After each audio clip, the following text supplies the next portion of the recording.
그래서 한국 전쟁이 일어나기 전에 미국이 이미 계획을 세워놨어요. 그 계획에 따르면 미군이 철수할 때 그 계획에 따르면 한국에서 전쟁이라면 미군이 단독으로 참여하는 것이 아니라 유엔군을 통해서 참여한다. 그리고 전쟁이 일어나면 그 한국을 통일시키는 게 아니라 현 상태 38도선을 그대로 유지한다.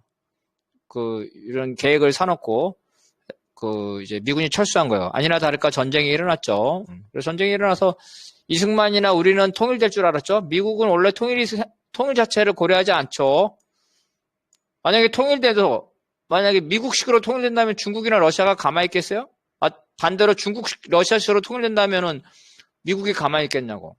그래서 우리가 통일될 수 있는 방법은 중국, 러시아 편에 서거나 미국 편에 서는 게 아니라 우리 힘으로 통일을 시켜야 되는 거예요. 우리 힘이 아니면 통일이 안 돼요. 왜냐하면 주변 국가들이 통일을 원하지 않기 때문에.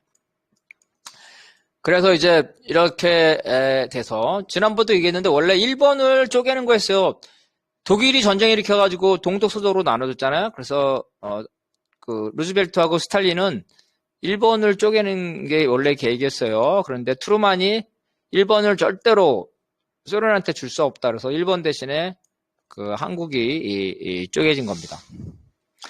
그래서 한국은 바로 왜 한국이 중요한 게 아니라 일본이 중요해요. 일본을 지도 봤죠? 여러분 태평양에서 중간에 있는 커다란 나라 없이 봐도 일본이에요. 미국에서 태평양으로 진출하면 바로 일본이에요. 만약 일본을 빼앗기면 바로 미국이 공격받아요. 태평양에 아무것도 없기 때문에, 조그만 선밖에 없기 때문에. 그래서 미국은 일본을 절대로 포기할 수 없어요. 일본은 미국의 국경선이에요. 국경선. 그러니까 일본은 포기할 수 없으니까 전쟁터는 어디로 해야 돼요? 한국으로 해야 되겠죠. 그래서 미국의 전략은 코리아는 일본을 방어하기 위한 전쟁터. 지금도 마찬가지예요. 그래서 우리는 한국은 전쟁터. 그래서 한국을 가운데 쪼개고 일본은 절대로 소련이나 중국한테 넘겨줘서는 안 되는 지역. 이렇게. 그래서 한국에서는 절대로 철수 안 하는. 근데 베트남은 다르죠? 여러분 베트남 지도 봤죠? 베트남이 넘어간다 그래서 미국 본토가 위협받지가 않아요. 근데 한국이 넘어가면 미국 본토를 지키고 있는 일본이 위태로워지죠? 그래서 코리아 반도. 베트남은 포기할 수 있어도 한국은 포기 못하겠다는 거예요. 이게 바로 미국 애들이에요. 그래서 집요하게 한국을 지배를 하려고 한다는 겁니다. 그 냉전 시기에 소련을 주적으로 삼았죠. 그래서 미국 애들은 이 태평양 대서양이 우리는 국경이라고 그러면 진짜 국경을 생각하잖아요. 그러면은 미국 국경면은 바닷가 아니야, 바닷가. 대서양 태평양. 미국은 대서양 태평양 바닷가를 국경으로 생각하지 않고 바다 전체, 태평양 대서양 전체가 국경이야, 국경. 그래서 태평양 대서양에 절대로 다른 나라들이 들어오면 안 되는 거예요. 그래서 이 대서양 태평양을 지켜야 되는 거죠. 그래서 특히 소련과 중국이 모두게 지켜야 된다는 거예요. 그러면 미국이 대서양을 지켜도 그러면 어떻게 돼? 바로 미사일 전쟁이죠. 핵미사일로 미국 본토가 타격받죠. 그래서 미국이 본토를 공격받는 건 지상군 때문에 공격받는 게 아니라 바로 핵미사일로 공격받는 거예요. 그래서 미국에서는 본토를 방어가 육군전이 아니라 바로 미사일 방어전, MD 시스템이죠. 미사일 방어전. 이게 되게 중요해요. 어느 나라가 감히 미국 땅에 육군을 상륙해서 그걸 하겠어. 다 미사일로 쏘겠죠. 그래서 본토 문제는 핵전쟁이라는 거예요. 그랬는데 중국은 개방을 하면서 미국과 화해했죠. 미국과 화해하고 비굴해졌죠. 중국이 사실. 미중 분업해가지고 중국이 제일 미국하고 손잡고 조선도 무시하고 미국하고 손잡고 잘 먹고 잘 살고 지금까지 경제가 발전해왔잖아요. 그죠? 미국한테 고개 팍 숙이고. 러시아도 마찬가지죠. 러시아의 엘친 미국한테 고개 팍 숙였죠. 그러니까 미국은 이제 중국과 러시아를 걱정할 필요가 없어. 근데 무기도 팔아먹어야 되고 적은 악마가 있어야 하잖아요. 깡패가 없으면 경찰이 필요 없죠. 미국이 세계 경찰 짓을 못해. 세계에 깡패가 있어야 돼. 그래서 깡패가 악의 축. 그래서 악의 축 깡패를 만들어내는 거예요. 근데 거기다가 9.11 테러까지 일어났죠. 미국이 신났어. 잘 됐다. 이래가지고.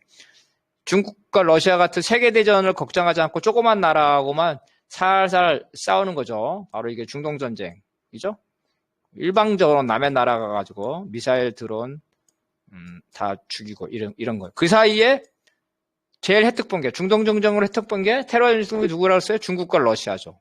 그러니까 아차 우리가 실수했다. 이게 중동과 러시아 하는 동안에 중국과 러시아가 너무 컸네. 다시 중국과 러시아하고 맞짱 떠야 되겠다. 그래가지고 중동에서 철수해서 중국과 러시아하고 지금 관계가 그렇게 돼 있는 상태. 이게 이제 상태고. 자, 여기까지 하고 10분 쉴 건데 10분 쉬기 전에 자 질문이나 의견을 주시면 돼요. 자, 오진희 동지 먼저 뭐 질문 의견 있으면 얘기하시면 돼요. 없습니다. 네. 그러면 다른 윤정욱 동지나 양수 동지. 조금 이따 뭐 하겠지만 지금 뭐 정세 관련해가지고 좀 얘기를 갖는 시간을 좀 가졌으면 좋겠는데 좀 뭐 질문들이 우리 이거 하는 것도 굉장히 뭐 의미가 있고 하지만 그럼에도 불구하고 네. 예, 그 얘기를 좀 해주셨으면. 그냥 뭐 지금 질문을 해요. 뭔데? 지금 지상군을 투입한 상황이 곧 벌어지는 상황인 거고 그 다음에 뭐 본토를 그러니까 이란 본토를 들어갈 확률이 굉장히 높은 것 같아요. 설명해 줄게요. 무슨 질문하는지 질문 의도를 다 아니까. 자, 먼저 대규모 지상군, 대규모 지상군. 현대전의 대규모 지상군 사례 가장 이라크전하고 이라크 전쟁하고 우크라이나 전쟁이죠? 이라크 전쟁 내가 이미 써놓은 거 있어요. 지난번에 이라크 전쟁과 우크라이나 전쟁을 비교한 거예요. 우크라이나 전쟁. 이런 대규모 지상군에서는 미군은 자기 군대 죽는 걸 싫어한다 했잖아요. 그래서 전쟁의 스타일이 다 있어요. 첫 번째,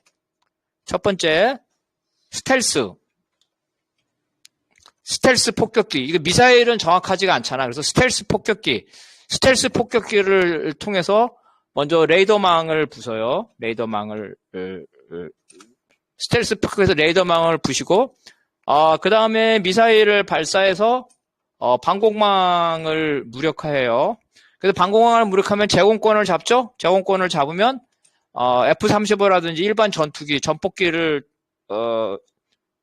해요. 그래서 통신망, 그 다음에 지도부를 괴멸시켜요. 그래서 양동지 군대에서 잘하죠. 군 네트워크를 다 괴멸하는 거예요. 통신 괴멸. 지도부가 자기 지도력을 상실하는 거죠. 이렇게 된 상태예요. 이렇게 된 상태 되면 이게 이제 거의 초토화시키는 거예요. 그 이란 같은 경우 이라크의 테헤란 바그다드에만 처음에 1000발을 쏴서 1000발. 1000발. 토마호크를 1000발을 쐈다고 토마호크를.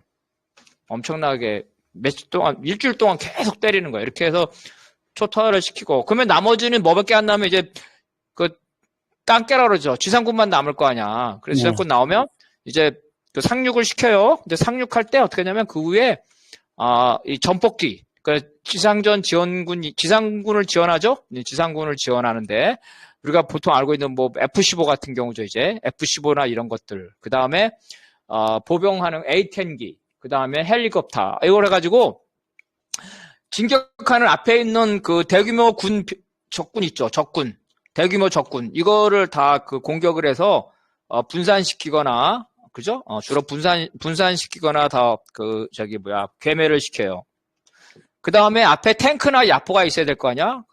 적군에? 그러면 이거 헬리콥터. 그러니까 지상군이 막 무밀듯이 간다 그러면 그 앞에 지상군이 도착하기 전에 뭐 20-30km 앞에 먼저 탱크나 A-10기나 전투기 가가지고 다 초토화시킨 거야. 초토화시키면 이제 그 지상군이 따라가는 거예요.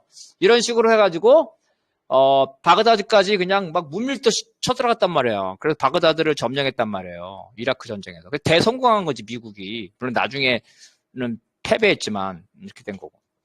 우크라이나 전쟁에서는 러시아가 실패했어요.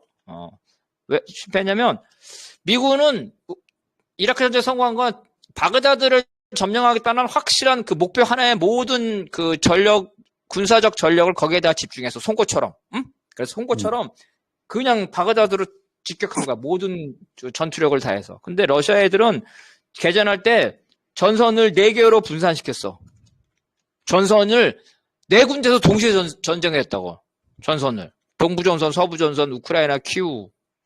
그러니까 한 군데 몰아도 그 미국처럼 이렇게 엄청나게 다 박살내야 되는데 공중망이라든지 네트워크라는 통신부를 박살을 못 냈어. 러시아는. 왜냐면 4군데를 분산시켰으니까. 그래서 박살내지 못한 상태에서 러시아가 키우를 점령하기 위해서 공수부대를 태운 군 수송기 2대를 키예프 상공에 했는데 방공망을 다 하지 못했기 때문에 우크라이나 방공망에 이 공군 부대 탄 2대의 그 수송기가 격추당하면서 공수부대 수백 명이 죽어버렸어요. 그러니까 키예프 진격 작전을 러시아가 포기해버리고 동부전선으로 축소된 거야. 러시아는 실패한 거지. 근데 러시아는 말은 하지 자기들은 키예프가 키예프 점령한 거는 젤렌스키를 엎으려고 한 거잖아. 그래서 실패했다는 거야. 미국은 이라크 전쟁에는 성공하고 러시아는 우크라이나 전쟁을 실패했지. 그럼 물론 이제 푸틴은 인정 안 하지. 우리는 동부만 하려는 특별 군사작전이다. 이렇게 처음에는 키예프를 전복하려던, 키예프 전복하려는 건 실패해서 실패한 게 바로 이거야. 초기에 엄청나게 때려 부셔야 된다는 거야. 그래서 지금, 그러면 이라크처럼 할 거란 말이야. 그래서, 근데 이란에서는 이란 지상군은 왜 힘을 못 썼냐? 그러면 이란 정치와 관련돼. 이란은 시아파가 다수야. 이라크. 시아파가 다수예요. 이라크 시아프가. 근데 후세인은 수니파야. 수니파야. 그래서 수니파가 시아파를 지배하고 있었어요. 이 후세인 수니파가 이라크 시아파 다수를 지배하고 있었단 말이야. 그러니까 이 시아파들이 후세인에 저항했겠죠. 그래서 이 지도부 후세인 수니파가 무너지니까 일반 군대에 시아파가 다수일 거 아니야. 이 사람들이 항전을 안 해. 그래서 군대 자체가 엄청난 군인이 있었는데 그 군인들이 그냥 다 뿔뿔이 흩어진 거예요. 이거야. 그래서 다 끝났어. 그래서 이란에서도 아직까지는 첫 번째 방공망을 다 제거 못했다. 그렇죠? 미사일이 아직도 남아있다. 그리고 새로운 이 드론이 아직도 남아있다. 그래서 지상군이 들어가려면 일단 이 방공망 미사일을 다 제거해야 되는 이걸 제거를 못했어. 그래서 지상군이 들어갈 수가 없어. 그럼 뭐 계속 쏟아부숴가지고 예를 들어서 방공망 미사일 드론을 다 했다고 치자. 그래서 지도부를 다 지도부 네트워크가 무너졌다고 치자. 그렇다고 쳐. 성공해서. 그렇다 쳐도 힘든 게 뭐가 힘드냐면은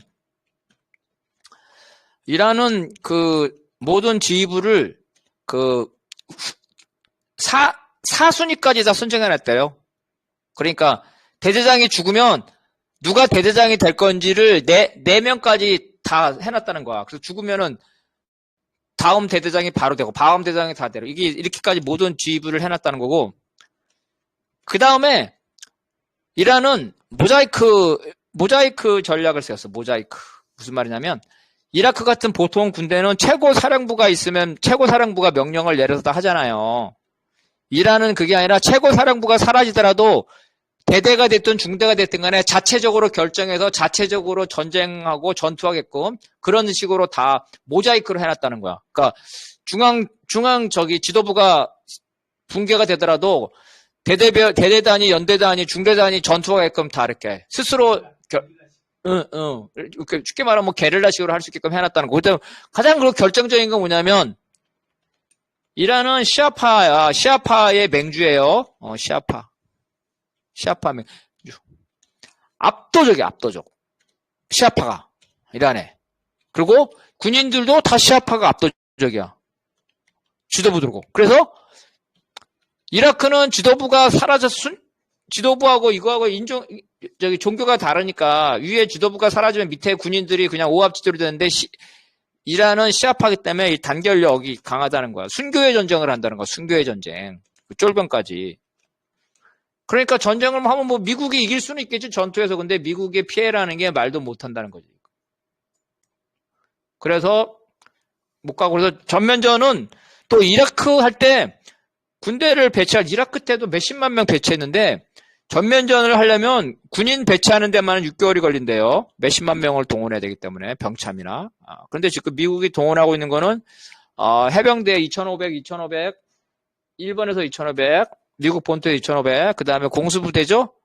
공수부대 3,000, 그리고 총 8,000명을 동원하고 있는데 현재 나머지 대규모 몇십만 명 하고 있질 않아서 현재 시점에서 미국은 이란 본토의 지상전은 아예 계획에도 없어. 준비도 안 하고 있어. 그러니까 이란 본토를 공격하는 거는 그런 건 뭐 우리가 검토할 필요도 없고 하고 있는 거는 자, 호르무즈인데 호르무즈 해협이 길어. 180km인가 그래. 그래서 호르무즈 해협을 다 점령을 해서 장악하려면 수십만 명이 필요해. 수십만 명 병력이. 그래서 호르무즈 해협을 다 점령하는 것도 불가능해. 그럼 어느 한 군데 그죠? 하르그 섬이라는 거잖아. 하르그 섬. 하르그 섬. 그래서 하르그 섬을 뭐 점령을 할 수는 있어요. 왜냐하면 엄청나게 한 다음에 저기 공수부대 하늘에 떨어뜨리면 되니까. 근데 여기서 이제 두 가지 문제점이 있는데 첫 번째는 점령을 하더라도 하르그 섬이 그 이란 본토하고 가까이 있기 때문에 본토를 상륙하지 않는다면 이 본토에서 하르그 섬을 점령한 미군에 대해서 각종 드론이라든지 뭐 미사일이라든지 소형 함박이라든지 이걸 공격할 수가 있어요. 그래서 미국 그 특수부대가 피해를 많이 보고 그 다음에 이 특수부대는 딱 15일만 버틸 수 있대. 15일만. 15일이 지나면 외부에서 병참 지원을 받아야 돼. 병참 지원. 15일, 그러니까 쉽게 말해 먹을 것도 15일치만 갖고 간다는 거야. 15일 지나면 지원을 받아야 되는데 그 하르그 섬에 있으면 그 주변에 그 이란 본토를 미국이 점령하지 않기 때문에 그 주변에 있는 그 이란의 드론이라든지 지상군이 있기 때문에 이 병참이 도달하지 못한다. 가장 가까운 데가 쿠웨이트야. 225km야. 225km. 그래서 병참을 지원할 수가 없어. 그래서 정리하면 본토는 아예 꿈도 안 꾸고 하르그 섬을 간다면 잠깐 15일 안에 들어가가지고 뭐 하고 이렇게 한 다음에 야 우리 다 했다. 이제 다 끝났다. 다 제거했다. 그리고 철수하는 거야. 그게 할 수 있는 게 최선이에요. 근데 그 15일 동안 가서 뭐 하는 그동안에도 지금 가면 최소 수백 명의 미군이 죽을 수 있다는 거야. 15일 안에. 그래서 만만하지 않다는 거야. 여기까지 끝. 자, 그리고 시간이 됐으니까 뭐 지금 꼭 할 말 있으면 하세요. 그러니까 이건 하면 안 되는 전쟁이지 않았나 미국이. 당연하지. 이게 저도 초토화란 말이 우리도 역사책에서 몇 번 나오고 이제 그 제주 4.3 때도 초토화라는 얘기가 나왔는데 이 이야기가 나온 게 실제 이 지역이 중동 지역이라는 게 많았어요. 실제로 그 당시 몽골과 전쟁에서 200만 명이 죽었어요. 한 지역을 다 죽였는데 그 파가 시합한지 수립한지도 나와 있고 그게 뭐 코라숨이고 뭐 후레즌이라고 불리고 있고 중동에 있는 나라였고 아마 이란인 것 같더라고요. 당시 그게 지금에 그래서 한번 이전 경험 있는 거 이전 시작하면 안 되는 전쟁이다. 그렇지. 맞아요. 시작하면 안 되는 전쟁이고 네.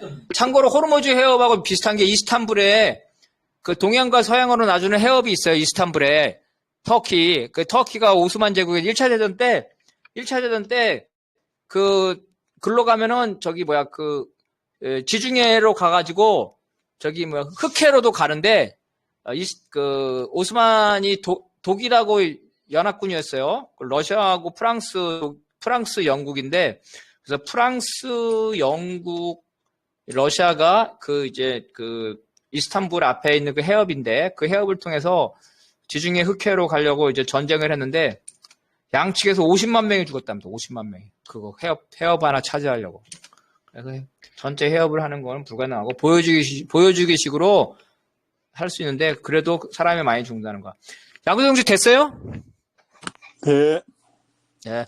자, 그러면은 우리 지금 몇 시야? 24분이니까 10분 쉬었다가 여기가 터키 이스탄불이에요. 이게 바다예요, 바다. 예. 이쪽이 서양이고 이쪽이 동양이야. 여기가 흑해야. 여기가 지중해예요. 내가 찾아봤더니 제일 짧은 게 이게 그 800m래요. 해협이. 근데 이게 바다라서 깊이는 120m래. 예. 그리고 군함은 그 새로 건조하거나 고치러 나가는 거 빼고는 여기 지나갈 수가 없대요. 터키가. 이게 양쪽 다 터키 땅이라서. 그래서 새로 고치기 위해서 나가거나 새로 배치된 거. 평상시에는 군함 잠수함 못 다닌대. 터키가 여기 막고 있대요. 이게 800m. 자, 이걸 내가 지금 확대 축소했게 잘 봐요. 여기서 이거를 하기 여기 이 해협인데 이걸 해서 연합군 오스만에서도 25만 명, 연합군에서 25만 명 죽었는데 그 죽고 나서도 점령 못해서 실패했답니다. 철수했대. 자, 봐. 자, 보이죠? 이렇게. 자, 이렇게. 이게 흑해야. 이게 지중해야. 이게 이스탄불. 이렇게 해서 나가는 거야, 이거. 여길 잡으려고. 두 군데, 여기서 전쟁이 일어나고, 여기서 전쟁이 일어나고. 이 해협에서. 그래가지고, 양측에서 50만 명이 죽었고, 영국, 프랑스 25만 명이 죽었는데, 점령하는 거 실패하고, 철수했다는 거예요. 자, 그리고. 그 해협이 이제 터키에서 이스탄불 사이가 이스탄불 바로 위에가 불가리아가 있네 보니까요. 그리스. 그래서 지금 일어난 곳은 여기죠? 지금 MN 후티가 여기를 막는다는 거 아니야 또? 예. 홍해. 여기 수에즈잖아. 여기 수에즈. 예. 이렇게 지금 페르시아만 여기고, 그죠? 예. 그래서 여기고. 예. 양쪽을 진짜 완전 봉쇄해버리네요. 예멘에서 봉쇄하고, 이란에서 봉쇄하고. 이거 짧죠? 이게 35km인데, 배가 다닐 수 있는 거는 왕복 6km밖에 안 된대. 예. 그러니까, 여기잖아, 여기. 여기 딱, 여기에서 또 굴곡이 졌어. 예. 이렇게 굴곡이 졌잖아요. 그러니까 배가 이렇게 6km밖에 안 된대. 성과. 여기 있으면은, 여기서 그냥, 여기서도 쏴야 되고, 여기서도 쏴야 되고, 여기서도 쏴야 되고, 3면에서 쏴야 된다는 거 아니야. 지나갈 수가 없다는 거 아니야. 차선이 자선인가요? 그러면 지금 거기 미국에서 점령하려고 하고 있다고 하는 하르그섬? 하르그섬은 글쎄 여기서 어떤 건가? 저 안쪽에 더 안쪽이겠지 뭐. 예, 안쪽에 있다는 것 같아요. 하여튼 그렇다는 거예요. 그래서 만만치 않다. 잠깐 보여주기식으로는 할 수 있다. 결론만 말하면 그렇지만 보여주기식 하는 것도 많은 피해가 일어난. 그런데 트럼프 자식이 미친놈이니까 몇백 명 죽을 거 각오하고 보여주기식으로 할 수도 있겠죠. 그러니까 그럴 것 같아요. 그러면 몇백 명 죽는 거지 뭐 미군 애들. 그럴 수도 있을 것 같아 그 미친놈이. 자기네 사람 자기 아들 죽는 거 아니니까. 맞아요. 트럼프 아들 보내라는 거 아니야 지금 사람들이. 자, 그러면 다시 돌아와서 국익축의 현실주의. 자, 이거 우리 박건영 동지가 한번 읽어봅시다. 현실주의는 기독교의 원죄, 즉 성악설에 기반하고 있다. 네. 이기적인 국가들은 무정부 상태의 국제관계에서 서로의 이해관계를 추구하기 때문에 만인에 대한 특정 상태에 있다. 이는 정치와 윤리를 구별하는 마키아벨리즘의 입장이다. 이에티카는 양타 대전사의 20년 동안의 위기를 이러한 현실주의 입장에서 분석하였다. 현실주의가 상정하는 국가는 통합적인 국민국가를 의미하며 개인이나 국제기구보다 우위에 있다. 현실주의에 따르면 개별 국가들은 생존의 공포를 지니고 있으며 역사적 경험을 통해 전쟁을 방지하는 것이 최선이라고 본다. 하지만 이러한 평화는 무정부 상태에서 언제든지 전쟁으로 깨질 수 있으므로 국가들은 항상 안보 딜레마에 빠져 있다. 따라서 국가들은 평화를 보장하는 균형에 도달하고자 군비를 증강하거나 동맹을 추구한다. 키신저의 현실주의론에 따르면 각 국가들의 방어 목적의 현상 유지에 머무르는 자기 절대를 통해 균형에 도달할 수 있다고 보는 반면 왈츠의 신현실주의에 따르면 각자 패권적 주의를 추구하기 때문에 세력 균형은 의도하지 않았던 구조의 산물이다. 왈츠의 신현실주의는 전쟁의 원인으로서 국제체제의 불완전성을 강조하기 때문에 구조적 현실주의라고 평가받는다. 그래, 현실주의는 냉철하다, 뭐, 못 믿는다는 거지. 불신이라는 거야. 그죠? 불신. 서로 신뢰하지 않는, 이게 현실주의라는 거야. 그래서 우리 국익을 추구하는데 상대방도 국익을 추구하기 때문에 국익과 국익이 충돌한다는 거지. 그래서 못 믿는 거, 못 믿는 거. 그래서 전쟁을 원하는 나라는 없죠. 근데 전쟁이 안 일어나려면 상대방한테 강하게 보여야 된다는 얘기지. 그래서 전쟁을 막기 위해서는, 상대방에게 내가 강하다는 거 보여줘야 되니까, 이 군비를 계속 증강해야 돼요. 이게 안보 딜레마라는 게 이런 거야. 전쟁을 원하지 않는다면 군사력을 강화시켜야 된다. 이게 안보 딜레마죠. 그러니까 전쟁을 원하지 않는다면 전쟁을 항상 준비해야 된다는 얘기야. 그래서 서로 모순 딜레마라는 게 그런 거잖아요. 전쟁을 원하지 않지만 전쟁을 항상 준비해야 된다. 이게 이제 그렇고. 그래서 이제 나라들이 그러면은 전쟁이 안 일어나는데 전쟁이 안 일어나는 이유가 뭐냐 이거지. 그거를 하는데 여러 가지 방법이 있는데 이제 전쟁이 안 일어나는 거는 균형 때문에 힘이 만만하니까 전쟁이 안 일어난다는 거예요. 그렇잖아. 미국이 이란 전쟁하는 거 왜 그래? 이란이 약하니까 그렇죠. 미국이 조선한테는 전쟁 못 일으키잖아 지금. 핵무기가 있으니까. 중국과 러시아한테 못 일으켜. 왜? 중국과 러시아가 미국하고 막상 막하니까. 그래서 균형이 생겨. 균형. 그 전쟁이 안 일어나는 거는 강대 강의 균형이거나 약대 약의 균형이 있는데 그럼 이 균형이 어떻게 일어나냐 이건데 키신저는 이 균형을 선택했다고 보는 거야. 각자 전쟁을 균형이라는 게 자기가 의지로서 야 내가 이제 전쟁 안 일어나면은 저 정도 군사력을 가지고 해야 된다. 그래서 군비를 증강을 해 이게 선택했다는 거죠. 왈츠라는 건 선택이 아니라 서로 경쟁하다 보니까 세력 균형에 의도하지 않는 결과라는 거예요. 그러니까 키신저는 내가 이 정도 가지고 있어야지 쟤가 나를 무시하지 못할 거야. 그러니까 내가 이 정도 가지고 있어야 된다. 근데 더 많은 무기를 가지고 있으면 이거는 우리 경제력이 감당하지 못하니까 내가 저 새끼 핵무기 1000발 있으면 나도 1000발 정도 이런 식에 대해서 맞춘다는 거고 왈츠는 그게 아니라 무한 경쟁을 서로 하다 보니까 의도하지 않게 균형이 도달한다는 거예요. 이렇게죠. 그래서 국제기구, 국제질서는 이렇게 불안정한 상태라는 거예요. 이게 이제 현실주의, 그러니까 냉철한 거죠. 이게 냉철한 거예요.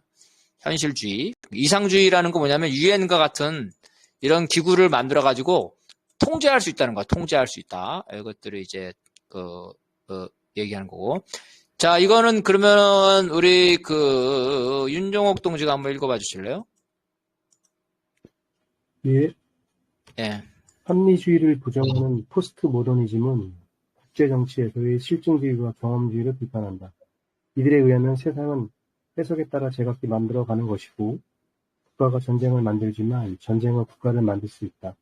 현실주의는 균형 전략으로서 저지, 배치, 압박, 공세, 예방 공격, 선제 공격 등 군사정책을 강조한다. 패권은 힘에 의한 안정이므로 균형의 일종이다. 패권 국가가 많을수록 불확실성이 증가한다. 왈츠에 따르면 다극체제는 불안정하므로 양극체제로 전환하려는 경향이 있다. 양극체제는 제로셈의 역학, 즉 안보 공포로 인해 상호 절제한다. 길핀 역시 단극체제에서 패권이 안정적일 수 있으며 패권은 순환하는 경향이 있다고 본다. 반면 이런 다수의 입장과 반대로 모겐소는 다극체제의 불확실성으로 인해 개별 국가는 섣불리 도발을 못하기 때문에 균형에 도달할 수 있다고 본다.